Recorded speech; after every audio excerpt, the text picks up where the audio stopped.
Mhm.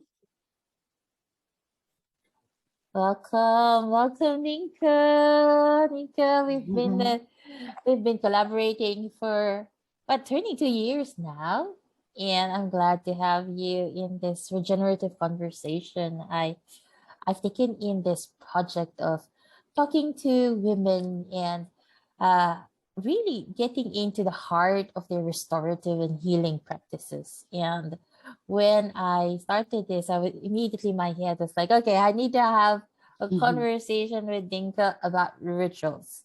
So thank you for saying yes.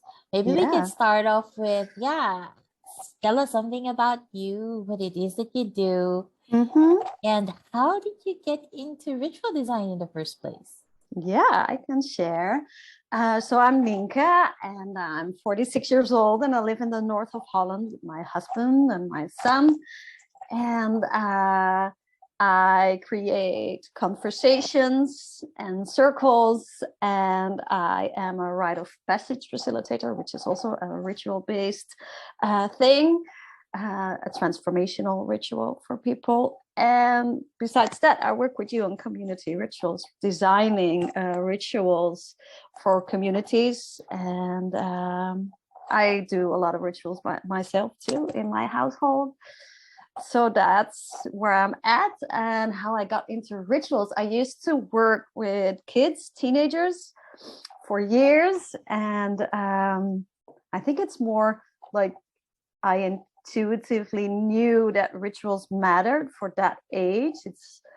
There was all kinds of moments that I felt we needed something to, make them part of the group or to end the year in a good way that kind of set boundaries and also created culture and to help them move through this phase. So that's when I got into rituals already. That's like, I don't know, 15 years ago, but never this consciously as I do now, because now I really design them for moments that are during the year and for teams and communities. So, yeah. Oh, Nika, you've shared something about rites of passage, and Mm-hmm. I'm just curious in terms of why did you decide to be a rites of passage facilitator? Oh, good question. Actually, my friend found this training, and we were both actually in a burnout together at the same time. And we would just drink tea together because there was no one else and everybody was working. And we would just like, "How are you? Let's just have tea and be be burned out together." And she found this training, and she said, "I really want to do this." And I read it, and then I thought, "Oh, this is a thing I know because I used to do these kind of things when at the start of the year with my teenagers group." And I was like, oh, this has words and a process that I understand and I want to know more about. So that is what happened. And I did the Rite of Passage facilitator training of the Rite of Passage Institute, which is run by Arne Rubinstein in Australia, and which is actually a process to get you from one stage of life to the other, which is usually used in the phase of child to adult, but can be used in every phase in life. There's many rites of passage in that way in our lives. So yeah. And I see how ritual design really complements, right? It's like, okay, what are these moments? What are these periods? And then how do we create rituals, design rituals around these important periods? And Yeah. I know in community rituals, we've been talking about this of, okay, how do we mark this points, of like peaks or Yeah. peaks or transition points, like in the power of moments. Those are the things that Dan and Chip Heath has mentioned of like, okay, marking and anchoring certain moments. Yeah. So I'm curious, what's your personal practice like in terms of how do you anchor moments, and what Mm-hmm. are the rituals that you have for yourself within the year, within the day, within the months? Mm-hmm. I can name a few. A lot of things I do is together with my son because I noticed that kids kind of really need that phases to be kept and be clear, because kids don't have a structure of calendars and clocks yet. So they need to know where they are, but then they need to know physically and mentally. And you can really help them with rituals. So I end the day together with my son when he goes to sleep. So that is one I practice every day. That also helps me to close off my day. So it's a joint process, let's say that. And I start my week every Monday morning with a friend with a start of week ritual. And then we let go of the previous week and make choices how we want to step into the new week. So that is one I practice too. We start the summer together as a family with a campfire, and also burn stuff that needs to go. And we make a little jar with wishes for the holiday. And for myself, sometimes I have these moments. I think transitional moments are always marked with unease and unrest. And sometimes I just make them for myself. So I also made some, especially during lockdown. I made one to let go of the things I couldn't do because they were really in my way. And I wrote down all kinds of things on a piece of paper, like going to restaurants, going to parties, things that kind of were in my system that I thought if I would move them away, I would have more space to deal with what is. So I wrote all of these down and made a paper airplane and threw them in the water. And there were also some that I didn't want to give up. These I put into pots with earth and seeds with words, and I let them grow. Just for myself to, to anchor that things that I didn't want to let go of, but I wanted back, and I wanted to be able to embody that. So that's what these are all examples.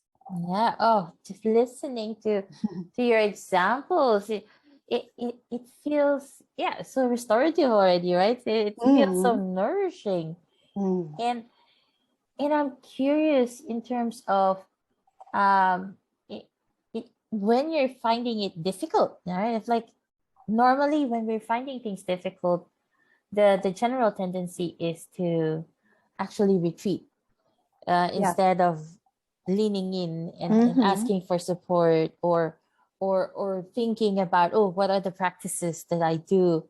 There's an there's a initial reaction of just retreating. So I'm curious in terms of in challenging times, how have rituals helped you, and what did you do so that you can remember the use of rituals? It's like, again, that this anchoring, right? We need to use this anchor so that we can easily remember, we can easily access them. So I'm curious of, like, when it's difficult, how do you lean into rituals? Yeah, as I said, you notice the unease or unrest, and I always feel like I need to do something with this, because I think rituals have a way of helping you being in relationship with the thing you're dealing with. And by ritualizing, you make them physical. It's like you give them a shape.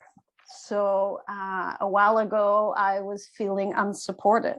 And I really was like, what do I do with that feeling? It's just a thing, that goes through you, and it doesn't have you can't hold it or stand in it, or, well, you can, but that is what ritual does. So what I did is just sat with that feeling, and then visualized what made me feel supported, wrote them on papers, and just stood there and had them at my back so I could feel supported and just stand in that. And that really helped me to restore that feeling.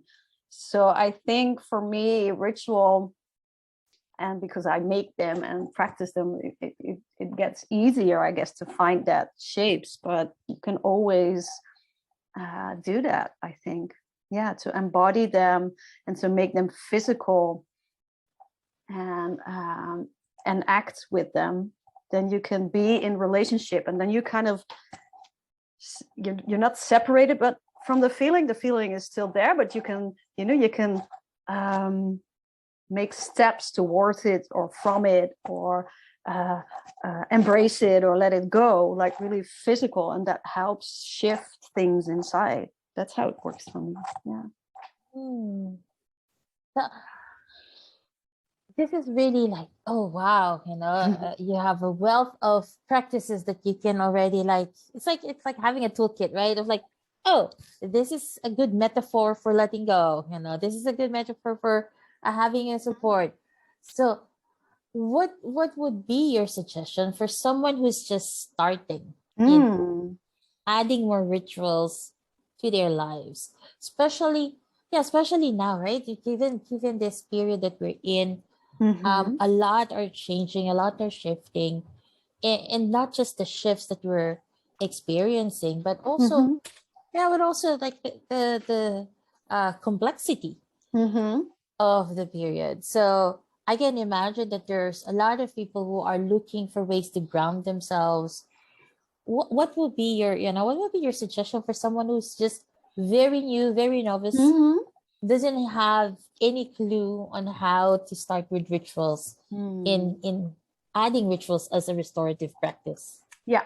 I think there's also embodiment can be done in different ways, and we all have our ways that are close to us.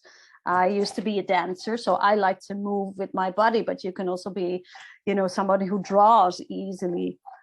We all have our channels that are maybe already open. So if I would do a ritual for the first time, that maybe that is a way of doing that. For instance, we all write, so that is an interest that's already familiar. So like a little pathway that's already there, and you can ritualize writing. So would you like me to share that practice that we talked about? Yes, please. So this is not mine. I did this in we had a group of people coming together every Monday morning during a lockdown, and this was a practice somebody shared, and I thought it was incredibly beautiful. And I had never done that before. And for me, it was challenging because I'm a body person and not so much somebody who writes.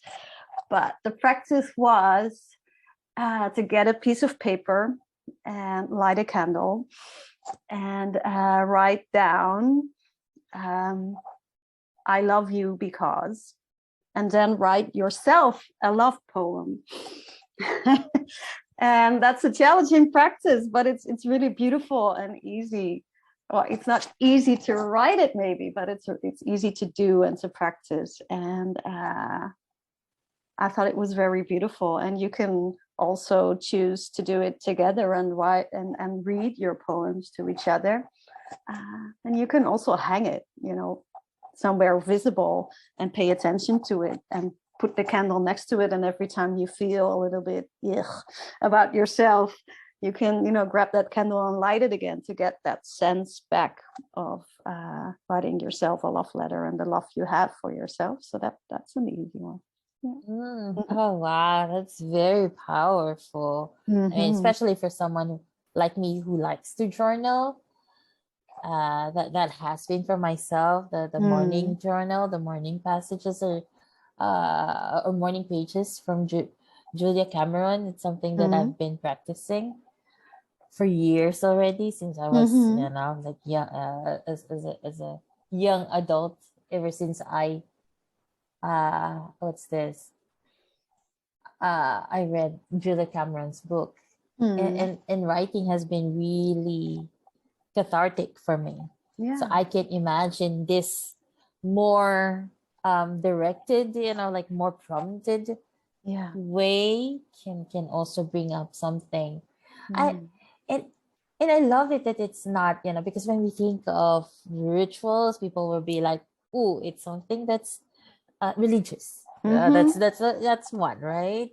But I'm not religious, so how can I practice rituals? There's always that assessment and judgment around it, or it's so complicated, it's so complicated, it's so out of the ordinary. So I love it also of like bringing it to an essence that's closer to you. Yeah. Like if it's dancing, if it's writing, if it's arts, if it's so finding different expressions that makes it easier for you to design, your ritual. And I'm curious in terms of, like nowadays with all these polarities that we're also experiencing, and how can we use also rituals as a force of good? Like I know we're part of a book club together, the belong. We've been talking about belonging. So I'm curious in terms of, like in what ways can we use rituals also to address this, growing polarity that's happening in society? Yeah. What I would do if I worked with that, I'm also trained in systemic work, so constellation work, and I think polarity is really beautiful to work with in that way, because I think that polarity is the same inside as it is outside of us. When you feel it, it's like the I think Joanna Macy said that good and bad is a river that runs through all of us. It's inside as it is outside. So you can start by addressing the polarity in you. And there's always the thing you feel the closest to, and there's also the opposite of you. So you have these two sides. And what you can do is take two pieces of paper, and one representing the closest to you and one representing the farthest from you. And you can stand in both spaces and see how that feels. So that is one. And what you can do then is run and make an H shape and just kind of connect them in yourself. So that's what I sometimes try to do when I feel that a lot, to see what part of that extreme is actually also inside of me. And that can be a portal for connection to people that seem to be the farthest from you. Yeah, I love that of really going, in sensing that what is it that connects me to this polarity? What is it that is in me already? And reflecting that, and mirroring that, and being able to see in that way, to see the humanity back, right? Because what is then reflected is, oh, this is also mine, this is also me. Yeah, we're all human. We have all sides, I think. And it doesn't mean you have to accept or be that way, but you can always try to find points that are also inside of you that can open doors. Because I don't know, I think polarity is not really the best thing if we want to solve big issues in the world. It's not getting us anywhere. It takes the energy of moving forward together out. So yeah. Oh, Nynke, thank you so much for all the ideas, for sharing your practices, giving us, those who would be watching this video, giving us inspiration in terms of how we can also create more of this regenerative and restorative practices through rituals in our lives, and also in our homes, in our communities. So it's something that expands not just for ourselves but also for others. And perhaps, just last, what will be your last words around people who are hesitant to start rituals? Oh, you don't have to be perfect. You just have to try. Just try. It's not scary. just do something. It can be anything. Yeah. Don't and if it's not working for you to call it a ritual, call it something else. Yeah. Well, thank you, Nynke. And it has been a pleasure to have this conversation with you. So I know you can find Nynke's work at communityrituals.com and Sacred of course, time. Secret Yeah. Time. Yeah. Yes. Sacred time. Yes. And I know you're also doing conversations around death. Yeah. Yeah. I had one yesterday. It was beautiful. I like to open conversations that are not, the ones we usually have. So I have another one in Dutch. So, but I'll keep going. And next month I'll do it again in English too. So, yeah. So definitely something else to also explore Yeah. because this is also part of why I got interested in getting into these conversations Mm. to talk about practices, to talk about topics that Yeah. oftentimes we brush aside. And Yeah. it's bringing it out more to the forefront of our practice, and then to see, okay, which ones resonate and how Mm. can we then deepen those that resonate. So for Beautiful. those who would like to know more about rituals, do get in touch with Nynke. Yeah. And thank you again for joining me in this regenerative conversation, Nynke. Thank you too, Lana. And I wish you a beautiful day. You too.